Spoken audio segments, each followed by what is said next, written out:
ଆପଣ ଦେଖିଥିବେ ଯଦି ଯୋଉ ଭିଡିଓ ସବୁ ହେଇଥିଲା ଭାଇରାଲ ହେଇଥିଲା ସେଥିରୁ ଆମେ ସବୁ ଚିହ୍ନଟ କରିଛୁ ଆହୁରି ବି 8-10 ଜଣ ଅଛନ୍ତି ତ ସେ ଯୋଉମାନେ ଭିଡିଓରେ ଚିହ୍ନଟ ହଉଛନ୍ତି ଯୋଉମାନେ ପିଟାପିଟି କରିଛନ୍ତି ସେମାନଙ୍କ ଏଗେନ୍ଷ୍ଟ ଆମେ ଆକ୍ସନ ନେବୁ। ମୁଁ ଗୋଟେ କଥା କହି ରଖିବାକୁ ଚାହେଁ ଯେ ଯୋଉମାନେ ବି ତାଙ୍କୁ ବର୍ତ୍ତମାନ ଆଶ୍ରୟ ଦଉଛନ୍ତି ଆମେ ବର୍ତ୍ତମାନ ତାଙ୍କ ଏଗେନ୍ଷ୍ଟରେ ବି ଆକ୍ସନ ନେବୁ। ଆଜି ଆମର ଯୋଉ ସିଆଇଡି ସିବିପିଏସ୍ କେସ୍ ନମ୍ବର 6 ନମ୍ବର ଯୋଉଟାକି ଆମେ ବାଲିଅନ୍ତାରୁ ଟେକ୍ ଓଭର କରିଥିଲୁ ସେଥିରେ ଜଣେ ମୁଖ୍ୟ ଅଭିଯୁକ୍ତ ଆରେଷ୍ଟ ହେଇଛନ୍ତି ଏବଂ ତାଙ୍କ ନାଁ ହେଉଛି ବିନୋଦ କୁମାର ବେହେରା, ସନ୍ ଅଫ୍ ରାମଚନ୍ଦ୍ର ବେହେରା, ସତ୍ୟନଗରର ବାସିନ୍ଦା ଏବଂ ତାଙ୍କୁ ଆମେ ଇନ୍ଦୁପୁର କେନ୍ଦ୍ରାପଡ଼ାରୁ ଆମେ ଆଜି ଗିରଫ କରିଛୁ। ବର୍ତ୍ତମାନ ଆମର ଟୋଟାଲ ଗିରଫଦାରୀ ସଂଖ୍ୟା କ୍ରାଇମବ୍ରାଞ୍ଚର 5 ଜଣ ହେଲେ, ବାଲିଅନ୍ତା ପୁଲିସ 11 ଜଣଙ୍କୁ ଗିରଫ କରିଥିଲା ତାପରେ ଆମେ 5 ଜଣଙ୍କୁ ଗିରଫ କରିଛୁ ଏବଂ ଅନ୍ୟାନ୍ୟ ଯୋଉମାନଙ୍କର ସମ୍ପୃକ୍ତି ଅଛି ସେମାନଙ୍କୁ ଆମେ ଖୋଜା ଚାଲିଛି। ମୁଁ ଗୋଟେ କଥା କହି ରଖିବାକୁ ଚାହେଁ ଯେ ଯୋଉମାନେ ବି ତାଙ୍କୁ ବର୍ତ୍ତମାନ ଆଶ୍ରୟ ଦଉଛନ୍ତି ଆମେ ବର୍ତ୍ତମାନ ତାଙ୍କ ଏଗେନ୍ଷ୍ଟରେ ବି ଆକ୍ସନ ନେବୁ। ମାନେ ସେମାନେ ଟପ୍ର ଅଧିକ ଯୋଉମାନେ ବି ଫେରାର ଅଛନ୍ତି ସେମାନେ କ'ଣ ରାଜ୍ୟ ବାହାର ବି କି ନା ଷ୍ଟେଟକୁ ପଳେଇଛନ୍ତି ନା କ'ଣ? ସେଇଟା ତ ଆମର ବର୍ତ୍ତମାନ ଇନଫର୍ମେସନ ଆମେ ଗ୍ୟାଦର କରୁଛୁ। କେହି ରାଜ୍ୟ ବାହାରକୁ ଗଲା ଭଳିଆ ପର୍ଯ୍ୟନ୍ତ କିଛି ସେମିତି ଇନଫର୍ମେସନ ନାହିଁ।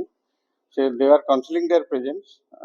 ତାଙ୍କୁ ବହୁତ ଲୋକ ସାହାଯ୍ୟ କରୁଛନ୍ତି। ଯୋଉମାନେ ଆଗରୁ କରିବାରେ ତାଙ୍କୁ ହେଲ୍ପ କରୁଛନ୍ତି ତ ତାଙ୍କ ପାଇଁ କ'ଣ? ତାଙ୍କ ନିଶ୍ଚୟ ଆମର ଅଛି ତ ଆମର ଯୋଉ ଭାରତୀୟ ନ୍ୟାୟ ସଂହିତାରେ ଆମର ଅଛି ହାର୍ବରିଂ ଅଫ କ୍ରିମିନାଲରେ ଯୋଉ ସେକ୍ସନ ଅଛି ସେଇ ସେକ୍ସନରେ ଆମେ ତାଙ୍କୁ ଯୋଉଠୁ ପାଇବୁ ଯିଏ ତାଙ୍କୁ ଆଶ୍ରୟ ଦେଇଛନ୍ତି ତାଙ୍କୁ ଆମେ ନିଶ୍ଚୟ ଗିରଫ କରିବୁ।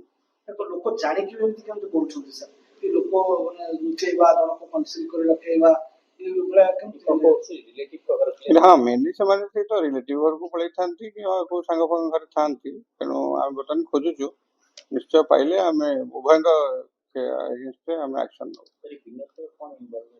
ଆପଣ ଦେଖିଥିବେ ଯଦି ଯୋଉ ଭିଡିଓ ସବୁ ହେଇଥିଲା ଭାଇରାଲ ହେଇଥିଲା ସେଥିରୁ ଆମେ ସବୁ ଚିହ୍ନଟ କରିଛୁ ଆହୁରି ବି 8-10 ଜଣ ଅଛନ୍ତି ତ ସେ ଯୋଉମାନେ ଭିଡିଓରେ ଚିହ୍ନଟ ହଉଛନ୍ତି ଯୋଉମାନେ ପିଟାପିଟି କରିଛନ୍ତି ସେମାନଙ୍କ ଏଗେନ୍ଷ୍ଟ ଆମେ ଆକ୍ସନ ନେବୁ। ସାର୍ ମାନେ କୁହାଯାଉଛି କି ଓମ୍ ଯିଏ ତାକୁ ନେଇକି ଚଲେଇକି ଆସୁଥିଲା ଅନେକ ସୋସିଆଲ ମିଡିଆରେ କିଛି ଖବର ମିଳୁଛି କି ଓମ୍କୁ ଲାଇଭ୍ ଡିଟେକ୍ସନର ସମ୍ମୁଖୀନ ସେ ହେଇଛି ତା ଆଡ଼କୁ ସନ୍ଦେହର ତା ଆଡ଼କୁ ଯାଉଛି ତ ଅନେକ କଥା ସୋସିଆଲ ମିଡିଆରେ ମିଳୁଛି ଏଗୁଡ଼ା କ'ଣ? ବେସିକାଲି ଆମେ ତାକୁ ଥରୋଲି ଇଣ୍ଟରଭେଟ୍ କରିଛୁ ଏବଂ ଥରୋଲି ଇଣ୍ଟରଭେଟ୍ କରିଛୁ କିନ୍ତୁ ତା ଦେହରେ ତାଙ୍କର କିଛି ସମ୍ପୃକ୍ତିର କିଛି ମିଳିନାହିଁ ଏବଂ ତାଙ୍କ ସେ ବି ଯୋଉ ପ୍ରକାର ଯୋଉ ନାରେସନ ଦେଲେ ତା ଦେହରେ ତାଙ୍କର କିଛି ସମ୍ପୃକ୍ତି ଜଣା ପଡୁନାହିଁ। ବଟ୍ ଏବେ ବି ଆମର ତଦନ୍ତ ଚାଲିଛି ଏବଂ ତଦନ୍ତରେ ଯଦି କିଛି ଆସିବ ତାହେଲେ ଆମେ ଆକ୍ସନ ନେବୁ କିନ୍ତୁ ଏଇ ଲାଇଟ୍ ଡିଟେକ୍ସନ ଏଗୁଡ଼ା ସବୁ ଆମେ କିଛି କରିନାହୁଁ। ଏବେ ବି କେତେ ଜଣ ସ୍କାନର ଅଛନ୍ତି? ଆହୁରି 8-10 ଜଣ ଅଛନ୍ତି।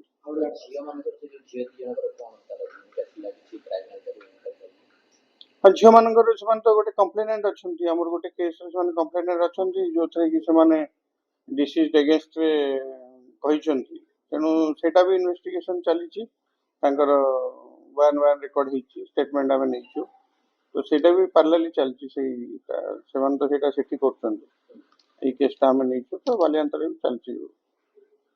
ଝିଅ ଘର ଯୋଉ ସାଇଡରେ ଯୋଉ ଦୁଷ୍କର୍ମ କେସଟି ଦେଇଛନ୍ତି ତାର କିଛି ମାନେ ଏଣ୍ଡ କଣଟା କ'ଣ ଫାଇନାଲ ରିପୋର୍ଟ ହବ ନା କ'ଣ? ତଦନ୍ତ ଚାଲିଛି ଆମେ ତ ଷ୍ଟେଟମେଣ୍ଟ ନେଇଛୁ ତାଙ୍କର ଯାହା ସମ୍ପୃକ୍ତି ଆସିବ ସେ ତ ବର୍ତ୍ତମାନ ଯାହା ଆଲିଗେସନ କରିଛନ୍ତି ସେଥିରେ ତ ସେ ଯୋଉ ଆକ୍ୟୁଜ ସେ ତ ବର୍ତ୍ତମାନ ଡିସିଜ୍ ତେଣୁ ଆମକୁ ଯାହା ବାହାରିବ ସେ ଅନୁସାରେ ଆମେ ଏଫଆଇଆର ଆବେଟେଡ ହବ କିମ୍ବା ଫାଇନାଲ ରିପୋର୍ଟ ହବ ସେଟା ପରେ ହିଁ ଜଣା ପଡିବ ତଦନ୍ତ କଲା ପରେ। ଏବେ ସାର୍ ଆପଣଙ୍କ ପାଇଁ ଚ୍ୟାଲେଞ୍ଜ କ'ଣ କ୍ରାଇମବ୍ରାଞ୍ଚ ପାଇଁ ଏଇ କେସ୍? ଚ୍ୟାଲେଞ୍ଜ କିଛି ନାହିଁ ବର୍ତ୍ତମାନ this people are counselling their presence ତେଣୁ ଆମକୁ ବର୍ତ୍ତମାନ ତାକୁ ତାର ସବୁ ଇନଫର୍ମେସନ ନେଇକି ଧରିବାଟା ଆମ ପାଇଁ ଚ୍ୟାଲେଞ୍ଜ ହଉଛି ତ ଆମେ ତ ପୁରା ଲାଗିଛୁ ଆମ ଟିମ୍ ସେଦିନଠୁ ଯୋଉ ଦିନଠୁ ନେଲୁ ସେଦିନଠୁ ଲାଗିଛୁ ତ ଆସ୍ତେ ଆସ୍ତେ ଗୋଟେ ଜଣେ ଧରା ପଡୁଛନ୍ତି ଯେମିତି ଜଣେ ଧରା ପଡୁଛନ୍ତି ଇନ୍ଦୁପୁର କେନ୍ଦ୍ରାପଡ଼ା। ସାର୍ ଗତକାଲି ଗୋଟେ ଚର୍ଚ୍ଚା ବି ଏମିତି ସୋସିଆଲ ମିଡିଆ କିଛି ଗଣମାଧ୍ୟମରେ ଚର୍ଚ୍ଚା ହେଲା କି ଯୋଉ ସୌମ୍ୟ ଯାହାଙ୍କ ପାଖରେ କାମ କରୁଥିଲେ ମାନେ ଆଜ ଏ କନେଷ୍ଟବଳ ହିସାବରେ ସେ ଜଣେ ଆଇପିଏସ୍ଙ୍କ ଘରେ କାମ କରୁଥିଲେ ଏବଂ ଗତକାଲି ସେ ଆଇପିଏସ୍କୁ ଏଇ ଲିଙ୍କରେ ହେଡକ୍ୱାର୍ଟରକୁ ମାନେ ଅଫିସର ସ୍ପେଶାଲ ଡ୍ୟୁଟି ଓଏସଡି ହିସାବରେ ତାଙ୍କୁ ବଦଳି କରିଦିଆଯାଇଛି ତ ସେଇ କେସରେ ତାଙ୍କର କିଛି ଭୂମିକା ରହିଛି ନା କ'ଣ? ନା ଆମର କ୍ରାଇମବ୍ରାଞ୍ଚ ତରଫରୁ ସେଇଟା କିଛି ତଦନ୍ତ ହଉନାହିଁ ସେଇଟା ବର୍ତ୍ତମାନ ଆଡମିନିଷ୍ଟ୍ରେଟିଭ ମ୍ୟାଟର ସେଇଟା ଡିଜି ସାର୍ ତାଙ୍କ ତତ୍ତ୍ୱାବଧାନରେ ଯାହା କରିଥିବେ। କିନ୍ତୁ ଆଜ୍ ଅଫ୍ ନାଉ ଏଇ କେସ୍‌ରେ ସେମିତି କାହାର କିଛି ସମ୍ପୃକ୍ତି ନାହିଁ।